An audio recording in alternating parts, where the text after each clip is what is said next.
History forgets the fall of Granada. Granada is the capital city of the province which bears the same name. It is located in the southeastern corner of Spain. Before the marriage of Ferdinand and Isabella, the mainland of Spain was divided into 5 kingdoms: Portugal, Castile, Aragon, Granada, and Navarre.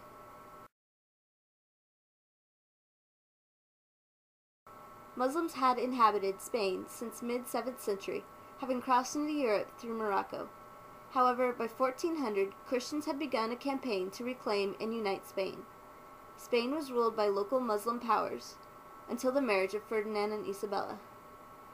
This marriage united the 2 largest kingdoms of Spain, and their reign was fraught with battles against Muslims, and they claimed the lands under Christian rule.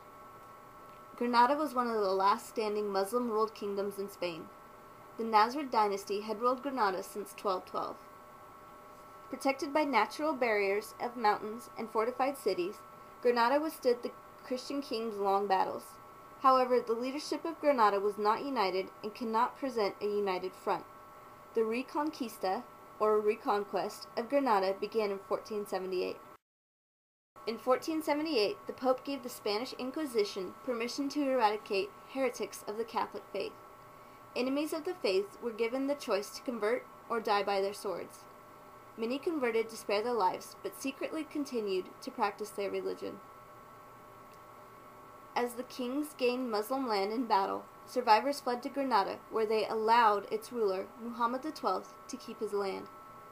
By 1480, Ferdinand and Isabella had decided to make Granada part of Castile, instead of continuing to allow it to be ruled under Islam.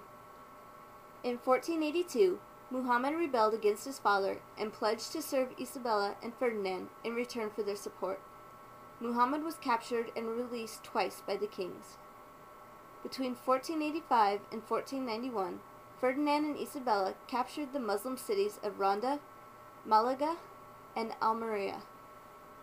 In late 1491, the kings erected the city of Santa Fe, which means Holy Faith, as a base to crush the remainder of Granada. Muhammad surrendered near the end of 1491. On January 1st, 1492, Castilian troops took control of Alhambra Palace, and the next day, Muhammad turned the keys of the city over to Ferdinand and Isabella in an official surrender. Within weeks, all Jews were expelled from Spain, and many Muslims fled to North Africa. However, Muslims who remained in Spain were allowed to keep their religion and statuses until they were officially expelled in 1610. Muhammad was sent into exile, and he fled to Morocco. Legend says that as he was leaving the city, Muhammad turned to look at the city of Granada one last time and burst into tears. His mother then said to him, "You do well to weep like a woman for what you could not defend like a man." The site where Muhammad wept is still known as the Moor's Last Sigh. Alhambra Palace became the home of Ferdinand and Isabella's children, and they turned the mosque into a church. The fall of Granada led to the removal of Muslims in medieval Europe, who had resided there for 8.5 centuries. Ferdinand and Isabella were highly regarded as the uniters of Spain, and their armies were only rivaled in Europe by France. They were also seen as the protectors of the Christian faith.